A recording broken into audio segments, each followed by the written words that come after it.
Well, good evening. Good. Well, I mean, it is really a good evening, so I'm not just saying that as pleasantries or greetings.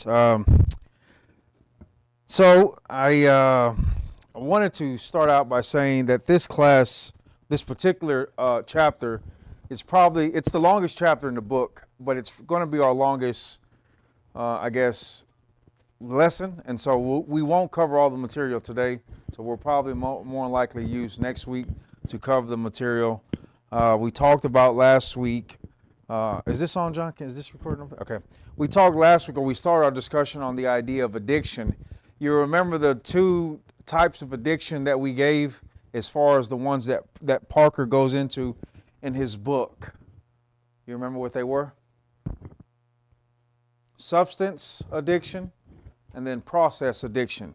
And those two, obviously, I think they speak for themselves. Substance addiction is what? Somebody that's addicted to drugs, a substance, alcohol, drugs.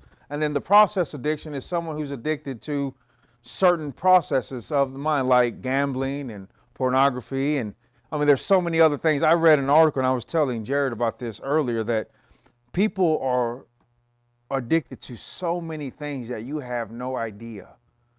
And one of the things is like social media.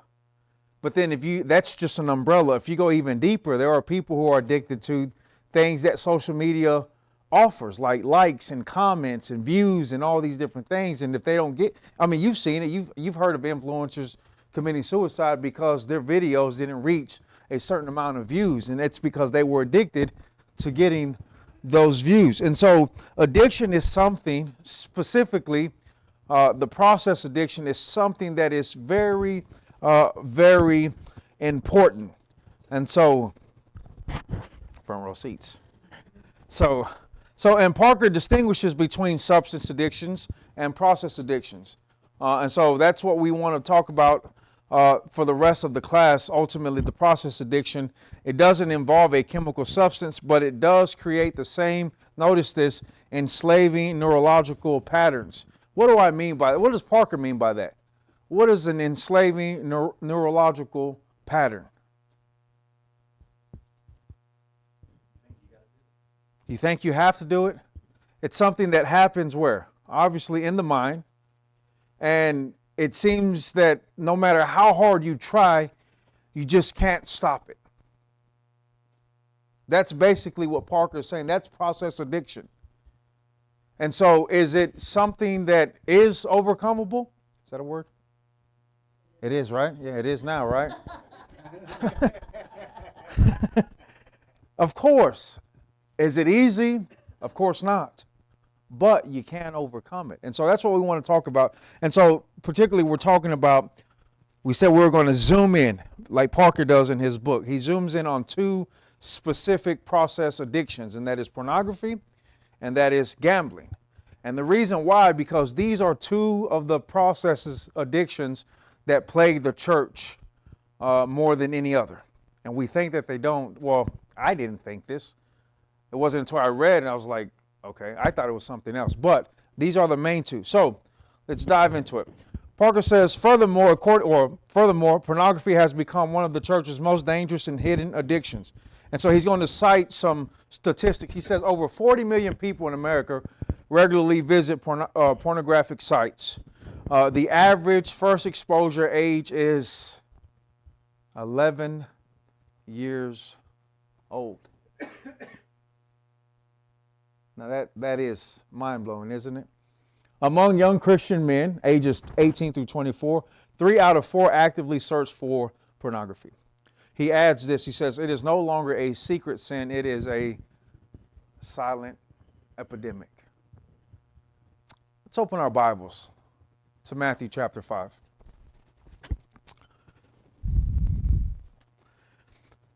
And as you're turning there, let me grab my Bible and open with you. Parker, in his book, and I'm not going to, like I did last time, put the entire response or quote up there from one of the brethren that he interviewed on this topic. But he did say this. He said that one brother that Parker interviewed said this. He said, I was living two lives. This man was struggling with pornography addiction. He said, I was living two lives. He says, one at church and one at night. It wasn't until I confessed my addiction that I actually found freedom. And so there was that double life. Look at Matthew chapter 5. Let's begin reading at verses 27. Because where do you think this idea of being addicted to pornography comes from? If you have to give it a root, where do you think it comes from? Where does it stem from? Weakness of the flesh?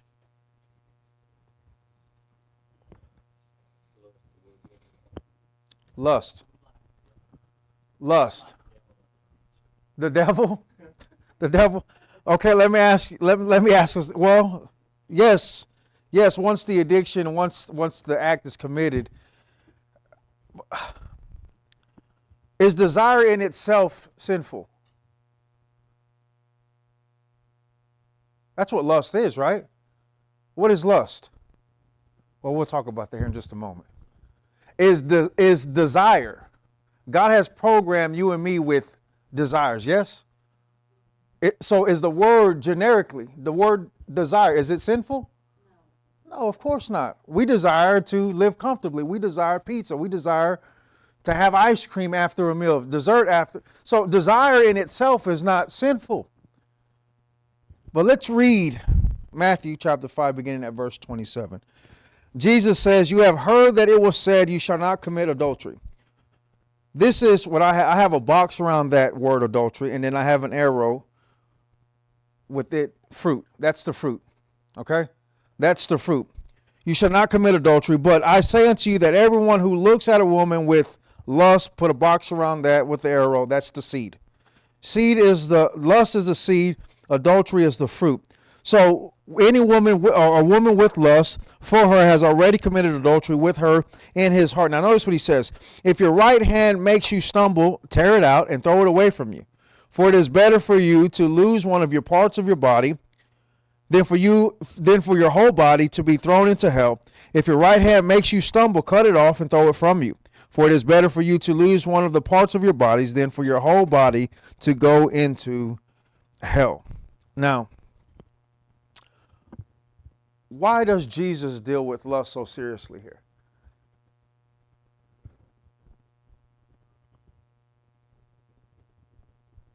Why even, so the Sermon on the Mount is the greatest sermon known to man, right? Well, the Bible says you can't serve two masters. Can't serve two masters. And that's what lust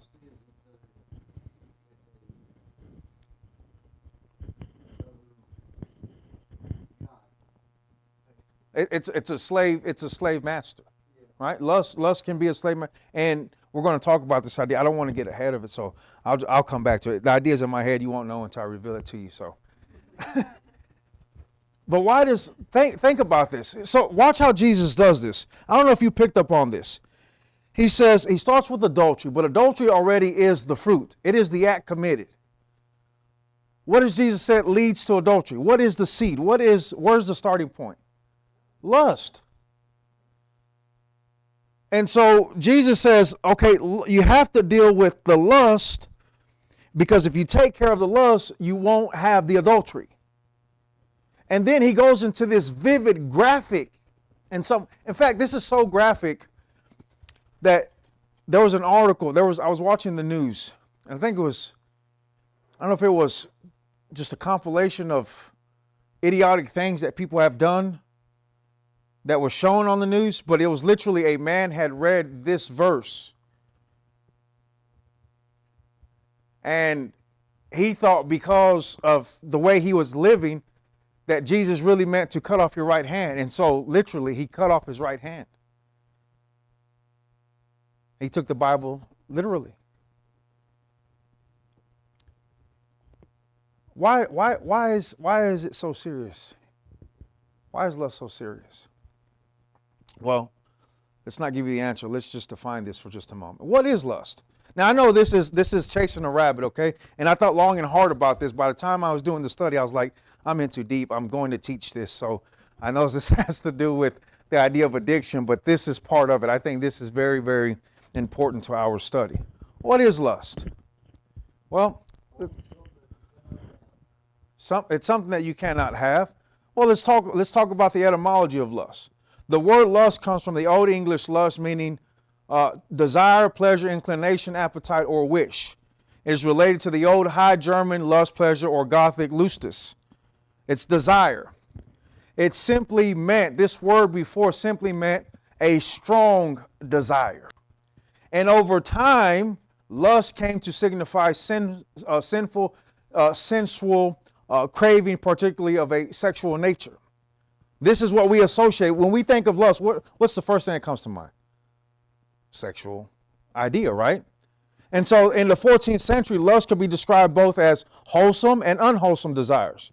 But by the 16th and 17th centuries, around the time of the King James Bible, King James Version, it almost always referred to sinful fleshly desire.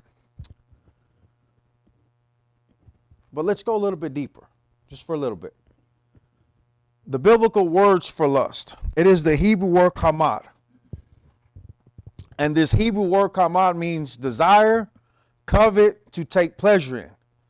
For example, in Exodus chapter 20 and verse 17, thou shalt not what? Covet. It's the same word for lust, the Hebrew word.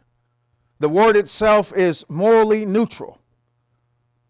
But the context will determine whether it's a sinful desire or whether it's a wholesome desire, right?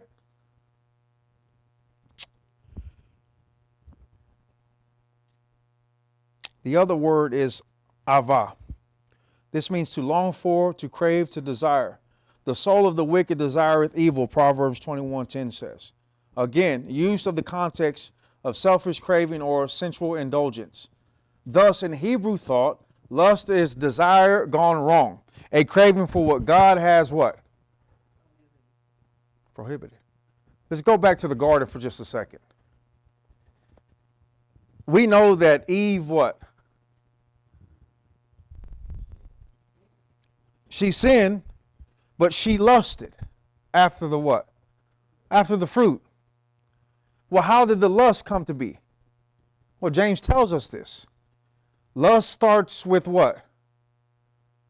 I can't lust if I haven't been tempted. And then after I've been tempted, then there's the lust, and then after the lust is the what? The sin. And then sin brings forth death, of course. And so when we think about this, this is the Hebrew idea, the Hebrew idea for lust. But then in the New Testament, again, context will determine how this word is being used. Epifanio, a strong desire, craving, longing. It doesn't necessarily mean evil or sinful. The term itself is neutral. It can refer to a good desire. For instance, Jesus says in Luke chapter 22 and verse 15, he says, I have earnestly desired to eat this Passover. That is the Greek word epithemia. It can be an evil desire, like Paul says in Romans chapter 1 and verse 24, God gave them up through what? The lust of their heart. This is the word that Jesus uses here in Matthew chapter 5 and verse 28. Whosoever looketh on a woman to lust, epithemio, or this is the verb rather, to desire, to long for, has committed what? In his heart. So,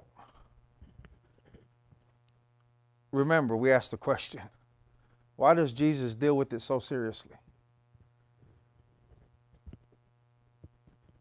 Here's the answer.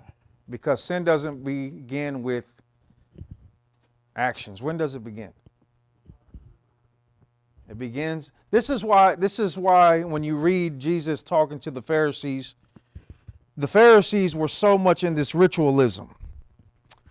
And as long as they didn't physically commit the act, they convinced themselves that they were free of what? Of sin. So they could think about it. They can literally think in their minds about killing or murdering their brother, sinning against their brother. But as long as they didn't act upon that thought, they weren't guilty of sin. In fact, some Jews believe that still to this day. I was watching. Anybody know Dennis Prager? Anybody? So he had a discussion about some of his colleagues, and they were Jews. And he was talking about the Jews still believe that, and that's the reason why they will not accept Christianity, because they say that we make a religion that's too hard, too impossible to actually do.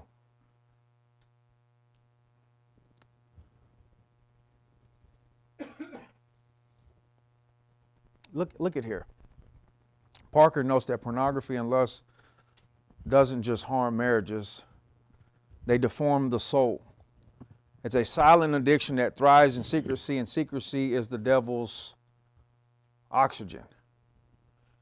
In other words, the idea of cutting off or plucking out your right eye, cutting off your right hand, is that serious? What is Jesus saying there? Don't do it. But if something so badly is plaguing you, you have to be willing to separate yourself from it.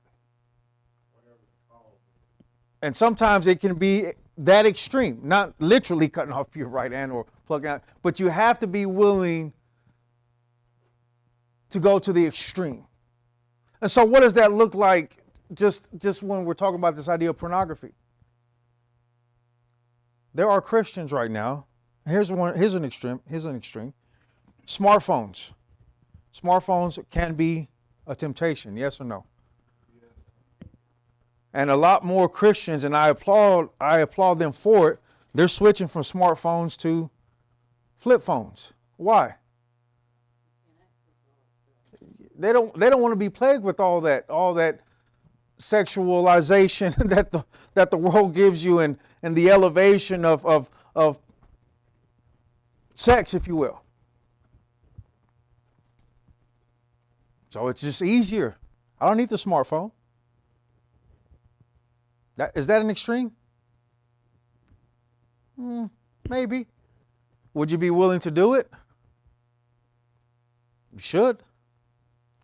So here's what the whole point is about. Here's the practical theological summary of this idea, and then we'll leave lust, and then we'll get back to the idea of addiction. Lust equals misdirected desire. Again, I ask the question, is desire in itself sinful? No. God has designed us to have passions, desires. But sin corrupts and is toward a selfish desire or selfish pleasure. Lust begins in the heart, the mind. Jesus identified that in Matthew chapter 5. Lust enslaves through, and watch, this is a big one, through repetition. This is why I asked the question earlier, have you ever felt like no matter how hard you tried, you just couldn't stop doing something?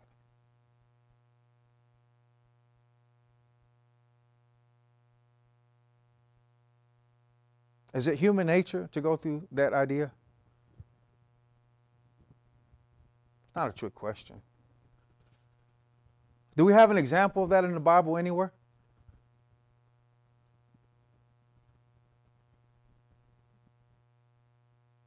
That's not a trick question either. How about Romans chapter 7? We'll get to there in just a moment.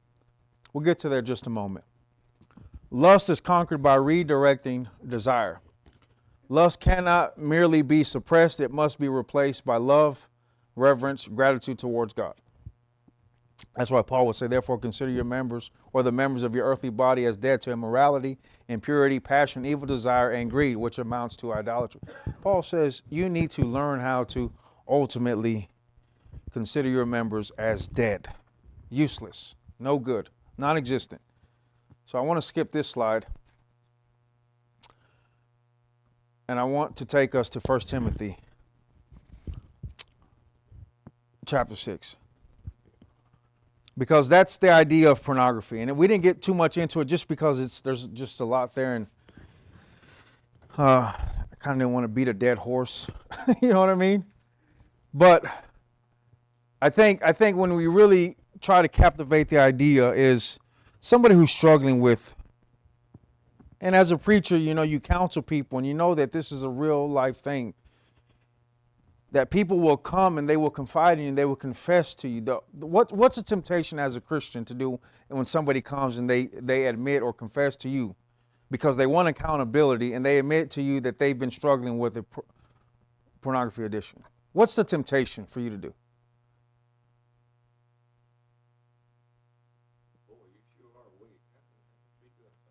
Right. To ultimately what? Condemn. Right? The temptation could be to look at them differently, to view them in a different light. Maybe view yourself in a better light than them.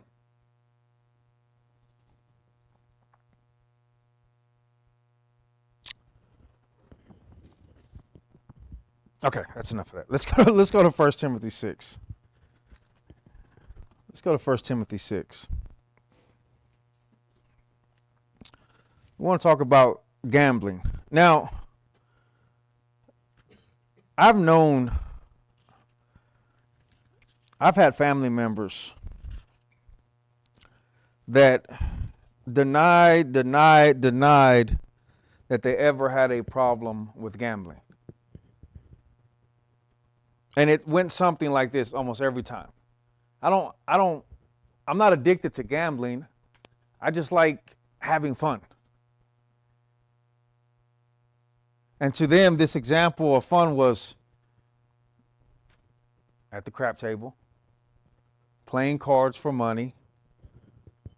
In fact, I had a family member lose everything because of their addiction. My dad worked with a man who was a multimillionaire, owned his own company, construction company, multimillionaire. And the beast that killed him was gambling. He took all his money that he made in that company, gambled it away. Then when he became so broke, his wife left him, his children disowned him, and then he eventually committed suicide. Let's read 1 Timothy chapter 6, verses 9 and 10. But those who want to get rich fall into temptation and a snare and many foolish and harmful desires which plunge men into ruin and destruction. Now that is strong verbiage. Harmful desires which plunge men into ruin and destruction. Now notice what he says. For the love of money is a root of all sorts of evil. And some by longing for it have wandered away from the faith and pierced themselves with many griefs.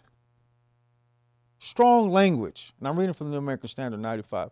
But that is strong language. First of all, if you ever write in your Bible, take notes. Harmful desires which plunge. Put a box around harmful and then plunge. Those two words stand out to me. But I want us to look at Parker's observations. Parker calls gambling the most socially accepted sin in America. What does that mean? Well, I mean, why draw that conclusion? Well, notice what he says. He reports that around 80% of adults gamble annually, with 1 to 3% becoming addicted, roughly 10 million people. He warns gambling feeds the same brain circuits as drugs, releasing the same dopamine-driven reward cycle, only it's clothed in entertainment.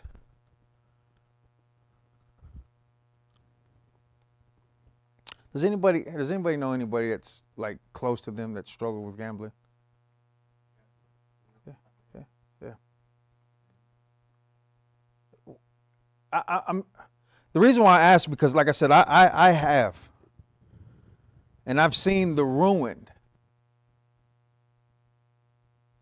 of the individual. And it always started out the same way. It started out with just a little bit. It started out with just, I'll just spend the rest. I have free money this week from my check. I'll take that and I'll just use that. My bills are paid, groceries on the table, and so this is just extra money. And so you feed that You feed that what? I call it a puppy. You feed that desire. You feed that desire. You feed that puppy. But when you feed a puppy, what happens to it? It grows. And I'm a man that loves Rottweilers. I have a Rottweiler, okay? And so I can see how big a Rottweiler can get in a short amount of time. And those things are huge, and they will devour you if you don't. I mean, ours was a big softie, but I always joke that if you ever broke into our house, he would show you where the safe was, just because he didn't want any problems with you. He's a 130-pound dog, by the way. Big, massive. Anyway, I digress.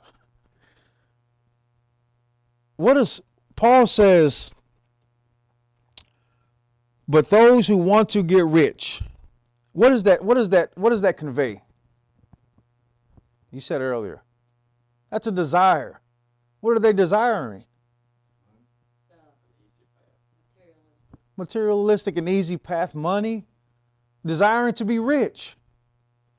Does gambling start out like that?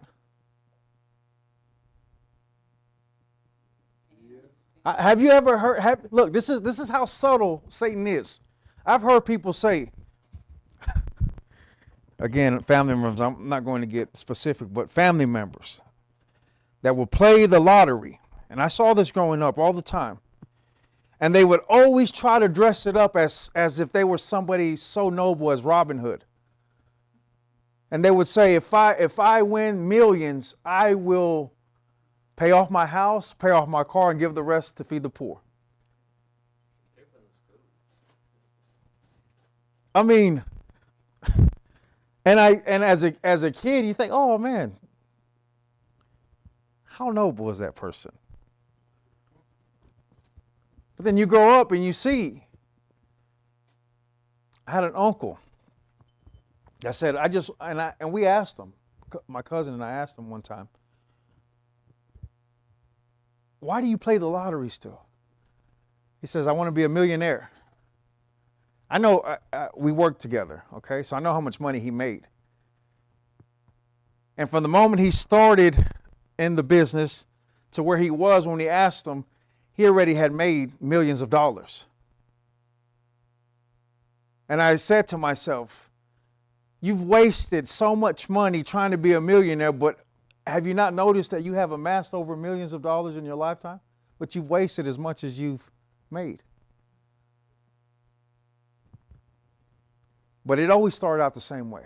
I play a lottery, and and someone would say, if God blessed me, if God blessed me to win the lottery, I would devote most of it, I would give most of it to charity. Yeah, right. Sure you would. But let's ask this question. What parallels do we see between gambling and the love of money that Paul warns about here? Remember, he says that those who want to get rich fall into what? Temptation, ruin and destruction, or temptation and a snare, a trap. And that's why I said it starts out almost, it's just so subtle, right? It starts out as harmless. Maybe they are noble. Maybe they really do have convinced themselves that it's just for a little bit, or it's just for fun, or it's, it's not a big deal. But it's a what? Your word was plunge. Yeah, you go under. It's a trap. It's a snare. And so what parallels? Well, here's the parallels that I came up with. Between gambling and the love of money. I think they're clear. Both are rooted in a desire for what? Wealth. And Bill said it earlier. He said it was an easy path, right? So it's a desire for wealth without what? Work. That's why so many people do it. I don't want to work anymore. I just want to get rich. But a lot of rich people are rich because they what? They worked harder than anybody else. They were born in the right. Some were born in the right family. Bill says, right. Or some were greedy. But a lot of wealthy people are wealthy because of work ethic, and the numbers prove that to be the case. But there's a desire for wealth without work, and there's a trust in something other than God. Have you noticed, by the way, and I think B.J. Clark was doing a lesson at South Haven. We were in Memphis when I was a student at the Memphis School of Preaching, and he was doing a lesson on covetousness. And I never realized this before. But then again, I'm not B.J. Clark. And you go through the middle of the gospel account of Luke, and you look at what Jesus is saying. He's talking about covetousness, right? But there's so many chapters, so many verses devoted to this idea of covetousness, and it's all about money. Money. Why are human beings so fixated with money? Because money makes life what? Makes it easier. Do we have to have money? Of course, we have to. It's a necessity. We have to make money. But why are so many people consumed with the desire to have it and have an abundance of it? Again, think about the passage. It's easier for a camel to go through what? Than for a... Why does Jesus say things like that if money isn't a problem? The rich young ruler. All right, sell your belongings and give to the poor. But look, notice this. The parallels between gambling and the love of money. Both involve misplaced trust. Gambling puts trust in chance instead of God's providence. Basically, it's the idea of telling God, I can't depend on you, or maybe I don't want to depend on you for the moment, and let me just take this chance with what you have blessed me with. The love of money puts trust in wealth instead of God as provider. Both lead to what? Spiritual danger. Paul says that this craving does what? It plunges men into ruin and destruction. Parker says this in his book, and I like this quote. The gambling addict is worshiping at the altar of chance and not the altar of Christ. But then the third parallel is both feed greed and discontentment. That's 5 minutes, right? I have 5 minutes. Okay. I don't know why I said that really fast in panic mode.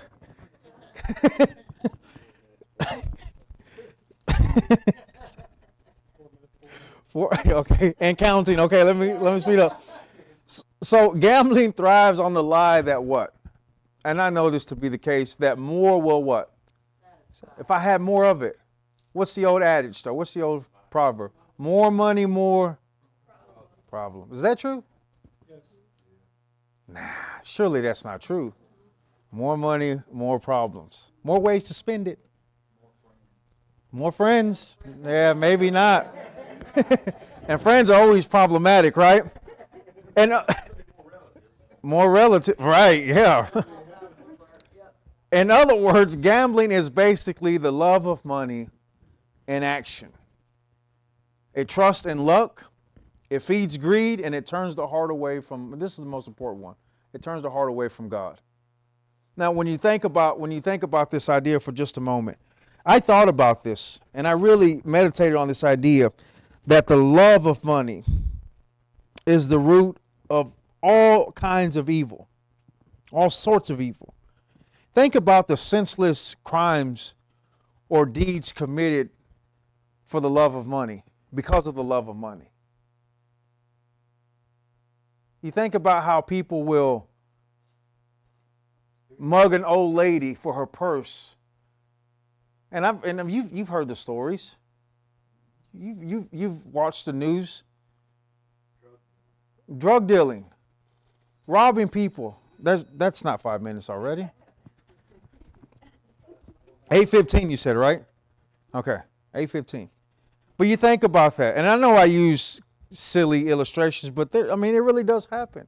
I grew up in Houston, Texas, so I saw the new ABC, Eyewitness 13 News, all the time. I watched it with my grandparents all the time as a little kid. I'm like, and they wonder why I went to school depressed or mad all the time. It's like, watch the news, how can you not be frustrated, you know?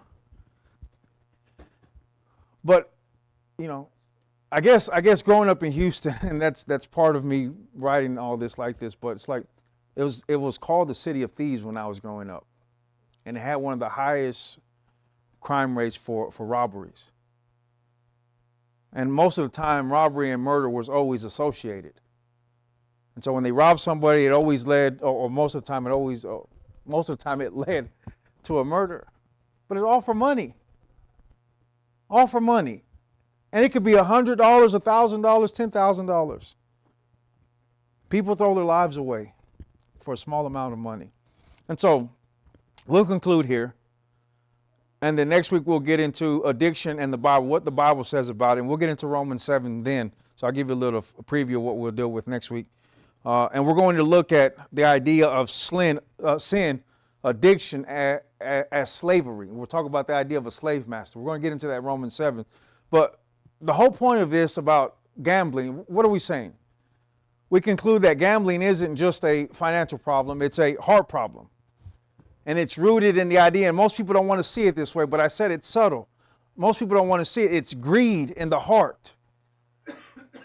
It's greed and incontentment. I'm not satisfied with what I have, so let me try to get more. And so Parker concludes the issue is not entertainment, it's idolatry. Gambling replaces God's providence with luck. Luck. Are we lucky? I told my kids, I'll give you one scruple. I always tell them we're not lucky. There's no such thing as what? We're blessed. I always tell them there's no such thing as luck. They're like, Dad, that's pretty lucky and things happening. You're just lucky. I'm like, no, I don't know what that is, but it's not luck. They're like, it's luck. No, the reality is these things are very serious. And with gambling, it's a silent killer. But it replaces God's providence with the idea of self and chance. So anyway, we'll leave class there. This is dismissed. But I really appreciate you bearing with me because I know I probably said a lot and didn't give you a lot of time to talk. But there's a lot of material here. So I appreciate your attention and your willingness to go through the study with me. Class is over.